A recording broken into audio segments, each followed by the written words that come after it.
Yes, salvation is open to the Gentiles. Now, who are the Gentiles? I'd like to Yes. start off by saying, Barakatah Yahweh, Ba'ashem Yahushai, Ba'ashem Ruach HaKodash. Welcome to another live lesson. The name of this one is called, Yes, Salvation is Open to the Gentiles. Who are the Gentiles? This lesson is inspired by a video that Elder Apostle Tahar did called The Gentiles. Also, Elder Apostle Gabar did land back off it, daily edification, Acts 10:28, and the Gentiles. A few other brothers have done responses to this, and I've done a building on it.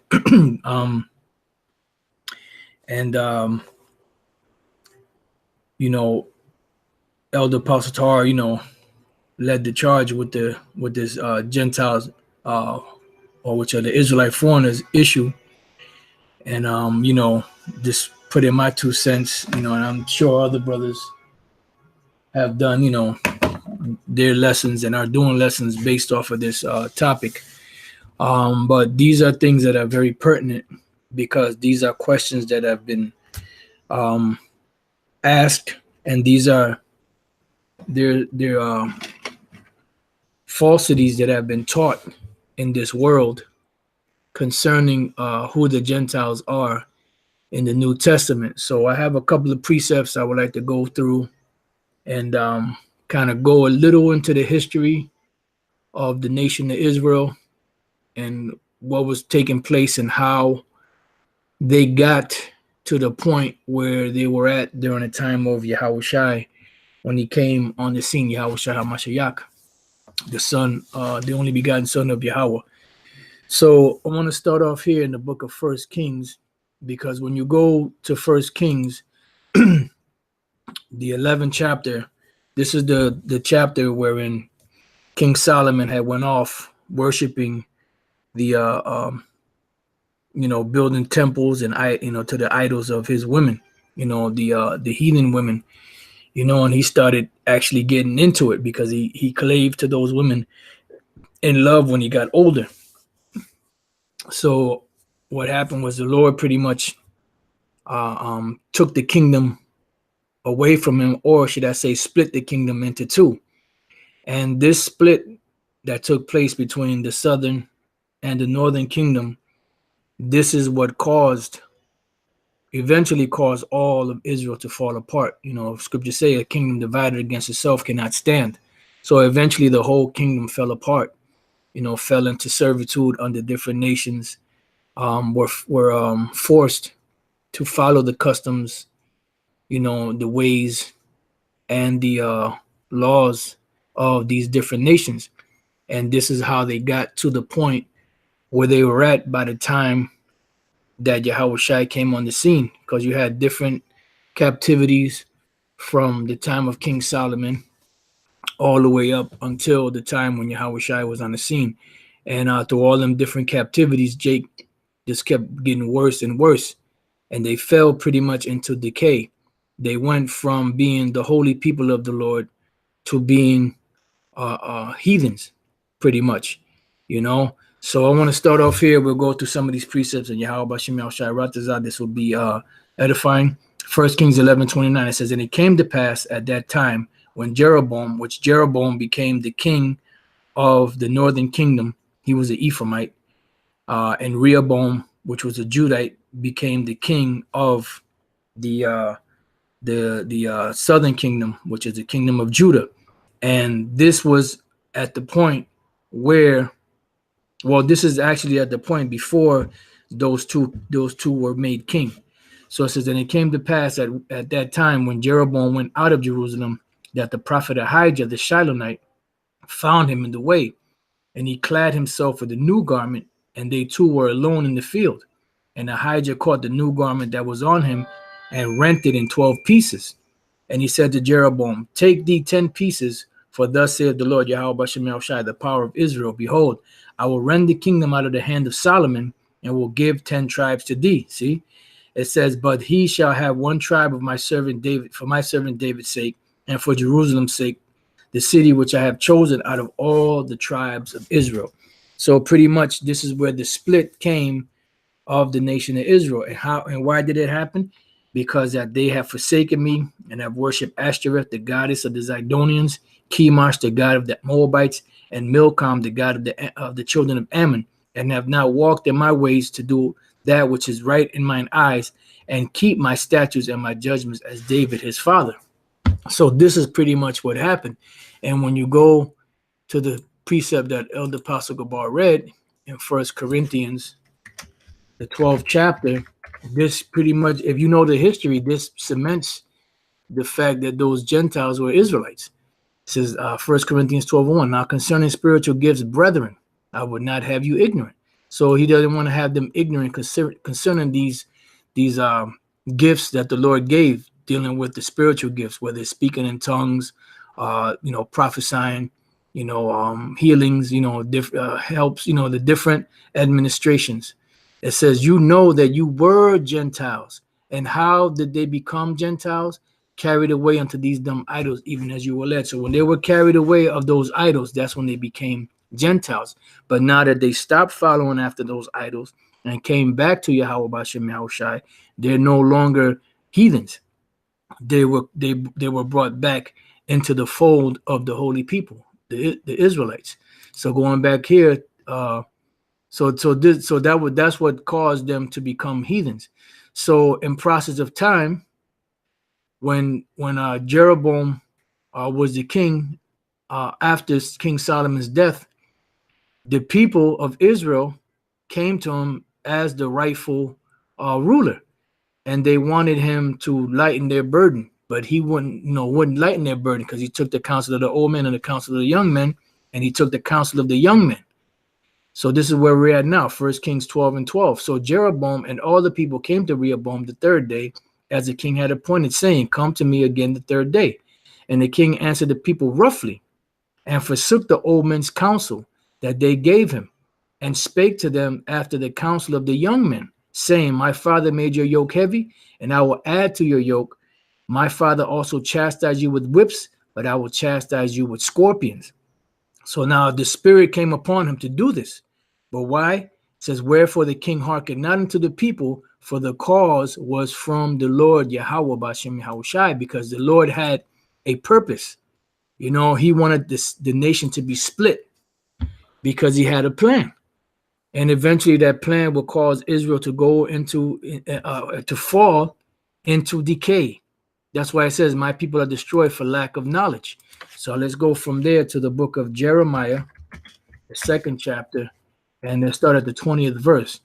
It says, for of old time I have broken thy yoke, because anytime we went off, the Lord allowed the nations to get hold of us and jack us up. And it was mostly, when we were going off, it was mostly because of them goddamn idols, worshiping them goddamn idols. And that's what brought us to disfavor with the Most High. For of old time I have broken thy yoke and burst thy bands. And thou saidest, I will not transgress. What were the bands? That was all them different nations that had a hand in having us in captivity. Because even today in America, we're in captivity under this devil. You got to go to work, and when you go to work, you feel like you're trapped, because every day that goes by, you still got to get up in the morning. You still got to go to work, and you feel trapped. You feel like a slave. It says, and thou saidest, I will not transgress. When upon every high hill and under every green tree thou wanderest playing the harlot. There you go, back to them fucking idols. So those idols is pretty much what did us in. And the scriptures say that Ephraim, they have cleaved, to them idols, something along those lines. Therefore, let them alone. So pretty much the northern kingdom were heavier into the worshiping of idols, but the southern kingdom also was worshiping of idol.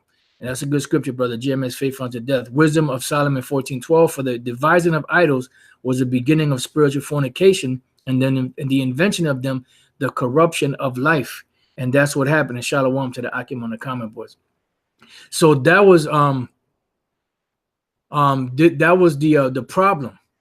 That's what did us in. That's what caused us to fall in disfavor with the Lord and to fall from our stature, fall from our laws, statutes, and commandments, and degenerated us, as we're going to read.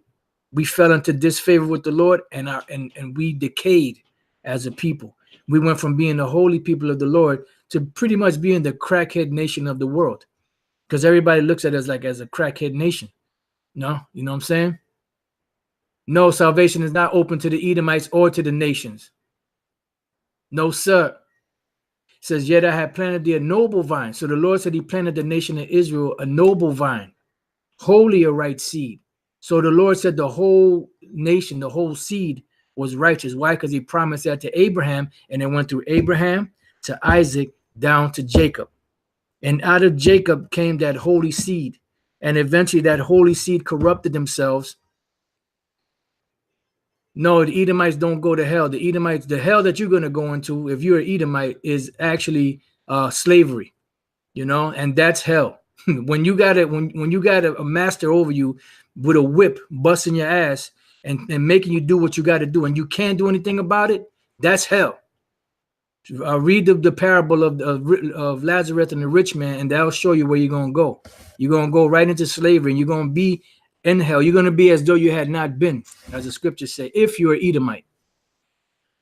And then, of course, the obliteration, you're going to be Obadiah 1:18 if you are an Edomite. You know, it says, yet I had planted thee. After you die, well, you're going to keep coming back in the reincarnation, you know, until if you're an Edomite, and I don't know why the Spirit keeps making me say that. If you're an Edomite, you're going to die, you know, and then you're going to keep coming back until you serve your 1,000 years of captivity. Read it, Obadiah 1:18. Read it. Read Obadiah 1:18. You know, and then after that, there will be no more Edomites on the planet. You know, hey, look, man, just watch the video. Watch the videos. It says, yet I had planted thee a noble vine, holy a right seed. How then art thou turned into the degenerate plant of a strange vine unto me? So this is the Lord speaking to the nation of Israel. They turn into the degenerate plant of a strange vine.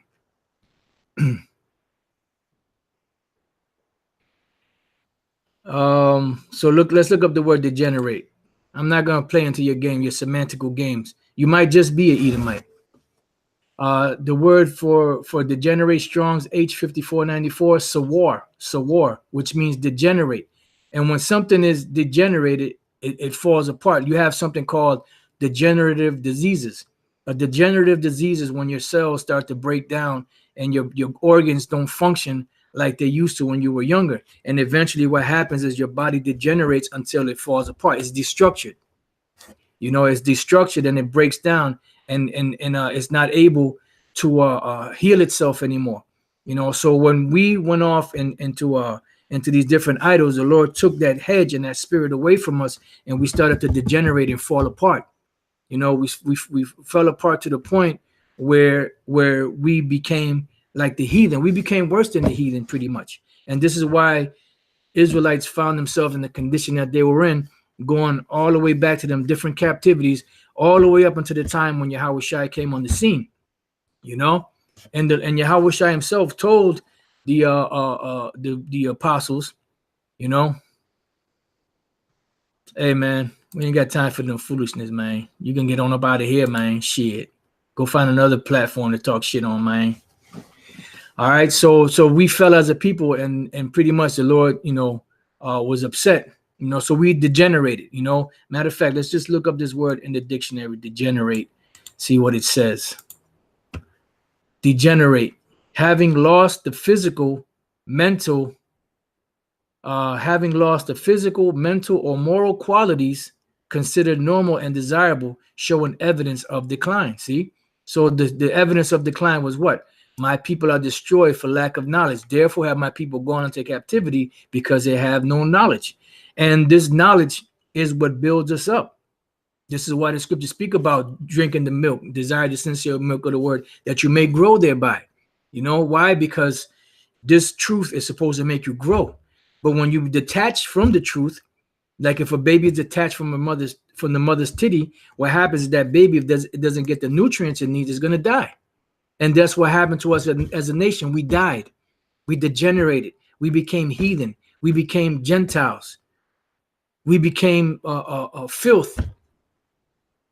It says an immoral or corrupt person, lacking some property, order, or distinctness of structure previously or usually present. See, and what was that was present was the law, statutes, and commandments that was given to us that made us a holy people, that separated us from them nations. So when we started doing what those nations did, we made ourselves equal with them nations. So we fell down. We stooped down to their level. God is not black. Come on, man. Another clown. Goodbye.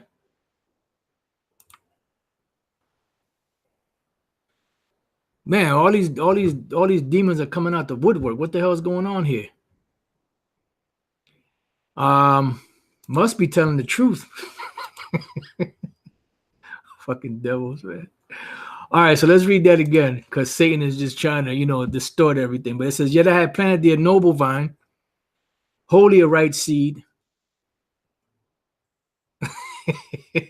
Yet I had planted thee a noble vine, wholly a right seed. See, sometimes, when you're dealing with the truth, it ain't always easy, man. It gets bumpy sometimes, and you have to, through the spirit of power, Yahweh Shemal Shai, through that spiritual marakab, that spiritual chariot, you got to know how to, maneuver. The spirit got to maneuver you around those obstacles, and then you hit the eject buttons and, and all your other good stuff so that they can fall into the ditch and hit them stumbling blocks, so you can keep on moving forward with the mission.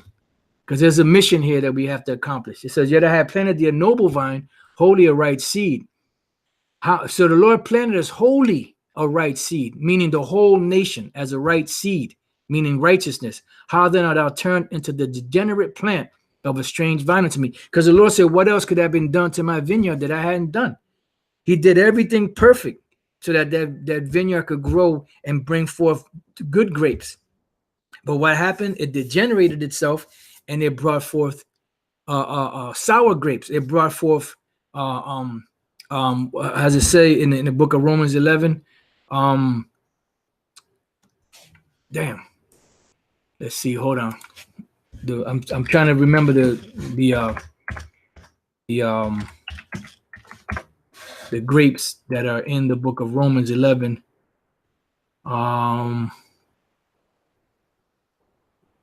It became a wild olive, God became a wild olive tree. All right, so they became wild olives. So Jake became wild olives, So now going back to 1 Kings 12 and 15, wherefore the king hearkened not unto the people, for the cause was from the Lord Yahweh Bashem Shai, that he might perform his saying, which the Lord spake by Ahijah the Shilonite unto Jeroboam the son of Nebat. Verse 16, this is the point.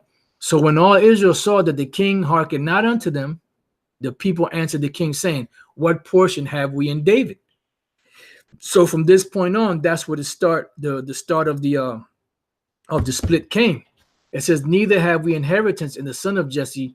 To your tents, O Israel, now see to thine own house, David. So Israel departed unto their tents. But as for the children of Israel, which dwelt in the cities of Judah, Rehoboam reigned over them. So you still had a remnant of some of the tribes that were still among King David back then. Among the kingdom of Judah. And you see the evidence of that in some of the what is the name? Anna, the prophetess, was it, in the New Testament, from the tribe of Asher? So you had a remnant of some of the northern kingdom that stayed among the southern kingdom. But for the most part, the northern kingdom had gone away, and they became degenerated. Became heathen. So now let's move on to Zechariah 11 and 14. It says, then I cut mine other staff, even bands. So this is the Most High said he cut his other staff, because he had two staffs, one called beauty and the other one called bands. And when you look at the word bands, like you have a rubber band, what do you use a rubber band for? To bind things together. you have a binder, on a notebook, which people don't use notebooks anymore. They use smartphones and tablets and all that. When you have the notebooks have binders in it to hold all the pages together. So the binder or the bands was the whole nation together as one, as it was during the time of King David, transitioning into the beginning of King Solomon's rulership. So the word for bands is H2254, chabal, to bind, to take a pledge, lay to pledge. The point being to bind, to put together, right? To hold together. So when the Lord said he cut his, I cut asunder mine other staff, even bands, that I might break the brotherhood between Judah and Israel. And that's how we became a dual nation. That's how we became, broken apart, right? And in process of time, the Jews or the Israelites that stayed in Jerusalem, in Israel, in those parts that knew that they were Israelites, knew about this history and knew that the northern kingdom had fallen away, and they looked at them as heathens. Anyone that didn't follow the ways of the so-called Sanhedrin back then, they were considered apostates. They were considered heathens. They were considered Gentiles. They were considered degenerate. Outcasts. So going from there to Ephesians, the 2nd chapter, I'll start the first verse, because this is now the Apostle Paul writing to the Ephesians, the Israelites that were in Ephesus, that they had went off, and now they're being brought back into the favor of Yahweh B'Shem Yahushai through the sacrifice that Yahushai made, which was the shedding of his blood. It says, and you, Ephesians 2:1, and you hath he quickened, meaning you were dead, right?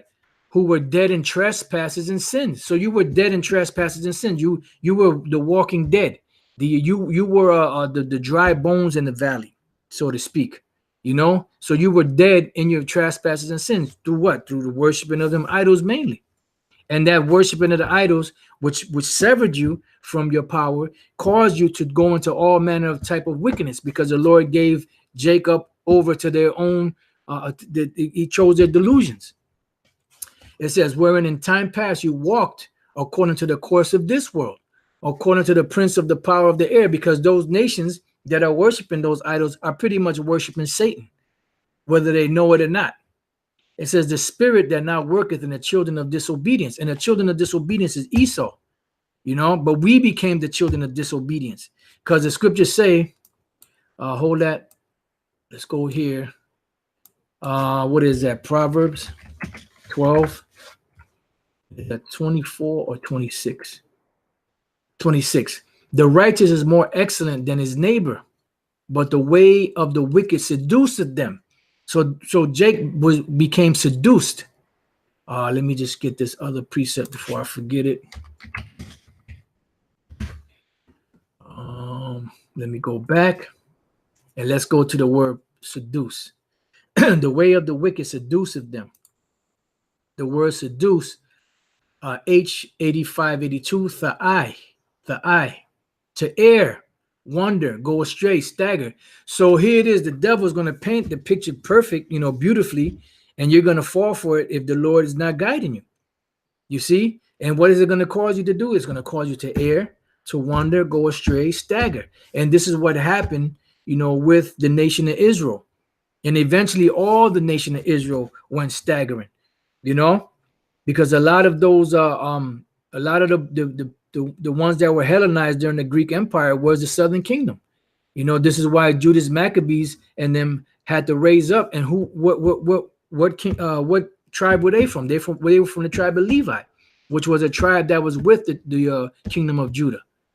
It says of intoxication, not physical intoxication, although you can apply it to that, but really spiritual intoxication, which is the being drunk off the philosophies of this world. A good example of that is the Black unconscious community and all of the different sects from that, that have their own individual spin and their mind corrupted, from all of those different philosophies that they have gotten into. They became intoxicated of sin, Wandering, see, of the mind. So the mind wandered. Because the Lord said, when you go into these different nations, don't do after their manner, because you're going in there to destroy them, to take their land, and you're going to see the different idols and the temples and everything that's set up. You're going to even see people worshiping, while you go there to take them down. Don't be emboldened to do that. This is what the Lord was saying.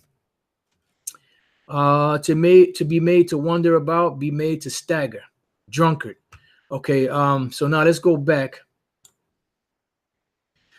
So it says, the righteous is more excellent than his neighbor, but the way of the wicked seduceth them. So this is what happened. Where in time past you walked according to the course of this world, back in Ephesians 2:2, according to the prince of the power of the air, the spirit that now worketh in the children of disobedience, among whom also we all had our conversation in times past in the lust of our flesh, fulfilling the desires of the flesh and of the mind, and were by nature the children of wrath, even as others. Because if you keep down that path, you're going to be destroyed. These jakes that's in the church, I don't give a damn how sincere they are. If they don't leave that plantation Christianity, they're going to die. These black unconscious community, I don't care how fervent they are about that doctrine that they're teaching. If they don't leave that, they're going to die. Bottom line. Same thing with any Israelite out there that's teaching anything else or following anything else than the truth, which we have here at Great Millstone. And there's other men, other camps out there that are teaching the truth also, of Israel. It says, but the Most High, who is rich in mercy, see, because the Lord said he's rich in mercy, right? So now that should bring to mind. I had another one in Psalms, but I'll skip that. Isaiah chapter 14:1 says, for the Lord will have mercy on Jacob and will yet choose Israel. There's one in Ezra.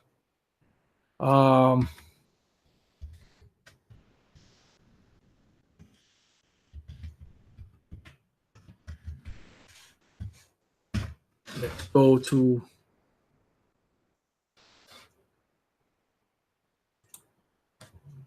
just bear with me 1 second.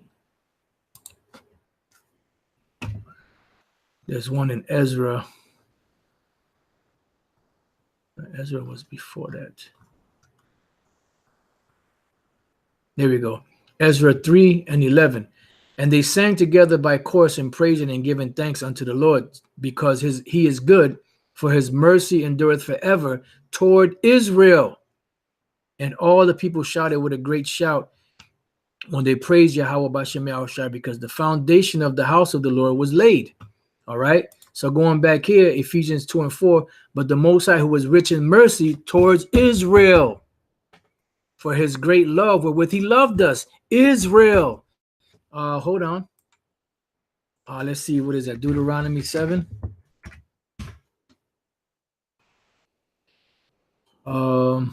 Deuteronomy 7:6. For thou art an holy people unto the Lord thy power. The Lord thy power has chosen thee to be a special people unto himself, above all people that are upon the face of the earth.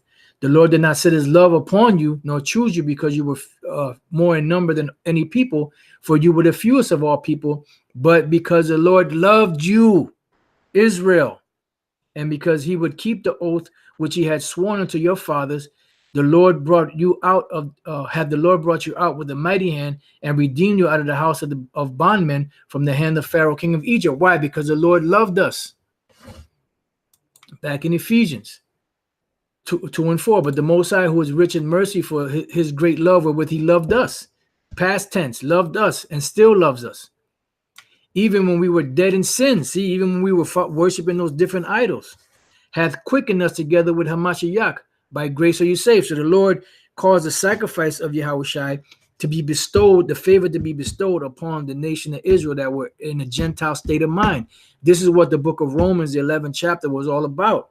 The Jews that were still in Jerusalem and the Israelites that was outside of Jerusalem that were following the customs and worshiping the idols of these other nations, being brought back into favor or back into peace by the gospel of peace, which is Yahushua and the blood that he shed. That's it.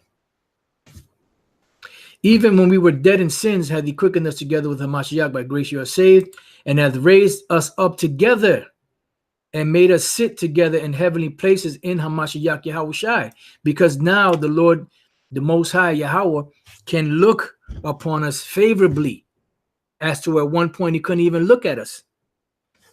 It says that in the ages to come, he might show the exceeding riches of his grace in his kindness toward us through Hamashiach Yahushai, because pretty much the Lord didn't want to have nothing to do with us. Away with you, away with your sacrifices. Now we're not here when when calamity comes upon you, but his great and tender mercies, the tender mercies of David, King David, is bestowed upon us. The blessing that he and the promise that he made to Abraham, his friend, through Abraham, Isaac, and Jacob, that seed that he loved, that he chose, that is his inheritance. So it says, for by grace are you saved through faith, and that not of yourselves, it is the gift of the Most High. So this is a gift that we have. It says, not of works, lest any man should boast, for we are his workmanship, created in Hamashiach Yahushai unto good works. See, so we are the workmanship of the Lord, created in Hamashiach Yahushai unto good works. And what are those good works? Doing what we're doing, teaching his word, edifying, feeding the sheep, feeding the lambs, going out to the highways and byways, which the Most High had before ordained that we should walk in them. And this is what happened, that these Israelite foreigners, they didn't walk in them. They walked with the nations. And what happened? They became unfruitful. They became detached. They became degenerated. That branch was severed. The branch withered, and they became heathens. So when Yahushua came on the scene, he came back to redeem the whole nation, beginning with the elect. Now we get to Ephesians 2:11, when you understand the history of what took place. Wherefore remember that you, being in time past Gentiles in the flesh, how? By worshiping those idols, as we read in 1 Corinthians 12. Then it goes on to say, who are called uncircumcision, or Gentiles, or heathens, by that which is called the circumcision, which is the Jews in Jerusalem that still knew that they were Jews, that still knew that they were Israelites, that knew what tribe they came from, that had the genealogy, that had the records. It says, well, by that which is called the circumcision in the flesh, made by hands, which is the Jews, that at that time, what time? When you were worshiping these idols, when you fell out of favor, when you were degenerated, when you were in a heathenistic state of mind, that at that time you were without Hamashiach, being aliens from the commonwealth of Israel. Why? Because you were of the commonwealth of Israel, but then you became aliens to it because you fell away and you forsook it. So the Lord forsook you, which he forsook all of us at one time, because we all forsook him. Now has he bestowed favor upon us to come back. And strangers from the covenants of promise, because the covenants were given to who? To the nation of Israel. So like I had to get a little dramatic with it. So the word for covenants, plural. Strong's G 1242. Diatheke. Diatheke. Diatheke. A disposition, arrangement of any sort, which one wishes to be valid, the last disposition which one makes of his earthly possessions after his death, a testament or will. See, the agreement, a compact, a covenant, a testament, God's covenant with Noah, etc. But they forgot to put in here the covenant that the Most High made with the nation of Israel, which is the first covenant and the second covenant, which is only to the nation of Israel. And building off of that word covenant, let's go to Romans, the 9th chapter, and we're going straight to the point. In the 6th verse, I'm sorry, not 6. I started 3. You know what? I'll go straight to 4. No, you know what? So like at 3. For I could wish that myself were accursed from Hamashiach for my brethren, my kinsmen, according to the flesh, who are Israelites, Yasha Allah, to whom pertaineth the adoption and the glory and the covenants, with an S, plural, first and second covenant, and the giving of the law and the service of the Most High and the promises. Come on, man. Come on. Back in Ephesians 2 and 12, that at that time you were without Hamashiach, being aliens from the commonwealth of Israel and strangers from the covenants of promise, having no hope and without the Most High in the world. And that's what, because you were lost. Did not Yahushua said he came to gather that which was lost, but go rather unto the lost sheep of the house of Israel? But now in Hamashiach Yahushua, you who sometimes were far off are made nigh by the blood of Hamashiach. Now let's deal with that. Let's go to the book of Daniel, chapter 9 and verse 7. O Lord, righteousness belongeth unto thee, but unto us confusion of faces, as at this day, to the men of Judah, the southern kingdom, and to the inhabitants of Jerusalem, and unto all Israel that are near and that are far off. See? Through all the countries whither thou hast driven them, because of their trespass that they have trespassed against thee. So that's why it said, but now in Hamashiach Yahushua, back in Ephesians 2:13, you who sometimes are far off are made nigh by the blood of Hamashiach. That's dealing with the northern kingdom, and it's also dealing with those that fell away from the southern kingdom, that became Hellenized, that were being called Greeks, such as Timothy's father, who was an Israelite that was calling himself a Greek, and he cared not to be called by the name of Israel. And his mother, who was an Israelite woman that was married to this man, she was a devoted follower of Yahweh. You know, she was devoted to the law. She was devoted to her nation. So there's no way that she would go and marry a man of another nation if she's following the laws of the scriptures. So going back to Ephesians 2:14, for he is our peace, who hath made both one. See, how did he make both one? Because we were split as a nation. Now let's deal with this real quick before we move on. You know what? I'll get it here. I had it there, but let's get it here. Ezekiel 37:15. It says, the word of the Lord came unto me again, saying, moreover, thou son of man, take thee one stick and write upon it for Judah, for the children of Israel, his companions. Then take another stick and write upon it for Joseph, the stick of Ephraim, and for all the house of Israel, his companions. Why? Because the nation was cut into two, and join them one to another into one stick. That's what we have, that the chart, the 12 tribes chart, all joined together. You know, this plank joined together, and they shall become one in thine hand. Why? Because the Lord is healing that breach there, because there was a separation. It says, and when the children of thy people shall speak unto thee, saying, wilt thou not show us what thou meanest by these? Because they want to know what's going on with the 12 tribes chart. Say unto them, thus saith the Lord power, behold, I will take the stick of Joseph, which is in the hand of Ephraim, and the tribes of Israel his fellows, and will put them with him, even with the stick of Judah, and make them one stick, and they shall be one in mine hand. Why? Because we were separated into two. And beginning with the northern kingdom, we fell away and worshiped these idols, so we became like heathens. And then certain ones of Israel, of the southern kingdom, they also fell into that when they followed and worshipped the customs and gods of the Greeks.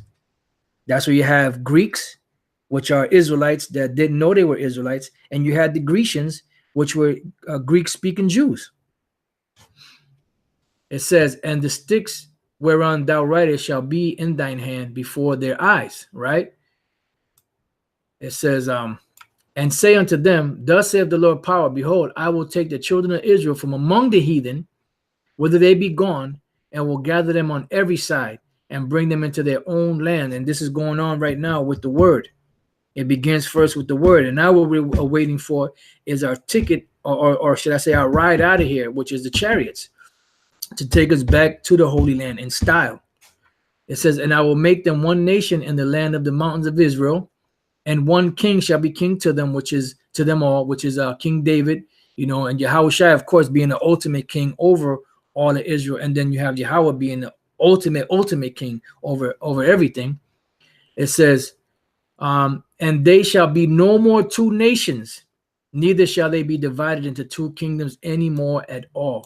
So when you go here to the book of Isaiah 11 and 10, in that day there shall be one a root of Jesse, which shall stand for an ensign of the people, to which shall the Gentiles seek, meaning the Israelite foreigners are going to seek to Yahushai, and his rest shall be glorious. And it shall come to pass in that day that the Lord shall set his hand again the second time to recover the remnant of his people, because he's not dealing with all these nations. He's dealing with the remnant of his people, which shall be left from Assyria and from Egypt and from Pathros and from Cush and from Elam and from Shinar and from Hamath and from the islands of the sea. Why? Because this is the plans of Yahweh Bashem Yahushai. And he shall set up an ensign for the nations and shall assemble the outcasts of Israel. Let's look up that word outcasts. Set up the outcasts of Israel. H 1760. The Cha. To push, thrust, chase, overflow, totter, soar, drive away or out, be outcast, be cast down. So the ones that were casted out, casted down, degenerated, that became heathens and Gentiles, which are the Israelites. To push violently, to be thrust down, to be cast down, to be thrust down. So that's the outcast. The outcasts of Israel were those that fell away from the favor of Yahweh Bashem Yahushai. And he shall set up an ensign for the nations and shall assemble the outcasts of Israel. So what is an ensign? This is this word being out there, taught out there, and gathering the elect of the Lord from among these nations, and gather together the dispersed of Judah from the four corners of the earth. So Judah's coming back because Judah's the head tribe. The Lord said he will gather Judah first and then the rest of the tribes. Now it goes on to say the envy also of Ephraim shall depart. See, because Ephraim at one time, they were the head tribe after Reuben. But the Lord didn't choose them. He knocked them down. So then Judah came in their stead. So there was always this envy between Judah and Ephraim. And then it's exemplified in the rivalry that Rehoboam had with Jeroboam. That's Judah and Ephraim. And it goes all the way up until today. The differences in the tribes. The envy also of Ephraim shall depart, and the adversaries of Judah shall be cut off. Ephraim shall not envy Judah, and Judah shall not vex Ephraim. Now we go to the book of Amos 9 and 11. And it says, in that day will I raise up the tabernacle of David that is fallen, and close up the breaches thereof. See, so the Lord is closing up the breaches. He's removing those differences and mending the house of David all over again. It says, and I will raise up his ruins and will build it as in the days of old. And this is why all the tribes are coming together, because the Lord is building it as in the days of old. So when you go back to Ezekiel 37:22, and I will make them one nation in the land upon the mountains of Israel, and one king shall be king to them all, and they shall be no more two nations, neither shall they be divided into two kingdoms anymore at all. Neither shall they defile themselves anymore with what? With their idols, which is what causes to become heathens or Gentiles in the first place. I keep referring back to 1 Corinthians 12:1 and 2. Nor with their detestable things, nor with any of their transgressions, but I will save them out of all their dwelling places wherein they have sinned, and will cleanse them. So shall they be my people, and I will be their power. Why? Because it says that, Hosea 1 and 10, yet the number of the children of Israel shall be as the sand of the sea, which cannot be measured nor numbered. And it shall come to pass that in the place where it was said unto them, you are not my people, there shall be said unto them, you are the sons of the living power. This is why we're coming back to Yahweh Bashem Yahushai, coming back to our nationality of Israel. So going back to Ephesians 2 and 14, for he is our peace, because the Most High took his peace from us. It tells you that in the book of Jeremiah, that the Lord took his peace away from us, right? So Yahushua, he became our peace, who had made both one. So he brought us together, back together with the Most High, and he also severed the differences between the tribes and brought the tribes back together as one. It says, and have broken down the middle wall of partition between us. See, he broke that middle wall of partition down and amended the tribes back together. And back then you had to have southern kingdom be mended back with the southern kingdom. Yes, and I said southern kingdom twice because you had the southern kingdom that became Greeks that had to be mended back together with the southern kingdom that stayed in Jerusalem, and then you had the northern kingdom that had to be cemented back with the southern kingdom. If brothers understand, what I mean. Having abolished in his flesh the enmity, and that's the animosity, and also dealing with the law, because we couldn't get to the Most High by the law. So this is twofold. This is dealing with first and foremost with the relationship between the Most High Yahweh and us, Yasha Allah, and it's also dealing with the enmity between the tribes. It says, even the law of commandments contained in ordinances, for to make in himself in Yahushua of twain of both, dealing with the Most High and us, and dealing with the two nations, which is both Israelites, one new man, so making peace. So he brought the peace. That's why he was called, or is called, the Prince of Peace, and that he might reconcile. Let's look up this word reconcile. See, these wacky tacky Christians do not look up words. So the word reconcile. Strong's G 604. Apakatalasso. Apakatalasso. Apakatalasso, right? To reconcile completely, to reconcile back again, bring back a former state of harmony. So what was that former state of harmony? When the Lord loved us, when he was in our presence, when his face shined upon us, when he was pleased to be among us, until we pissed him off and went off. And then he turned his back, he turned his face from us, he turned his back on us, and then he cast us off. And we became degenerated and we fell greatly. But now we're being restored back. And the latter glory is going to be greater than the former glory. Let's see, that's Haggai. I'm not sure if it's in the first chapter.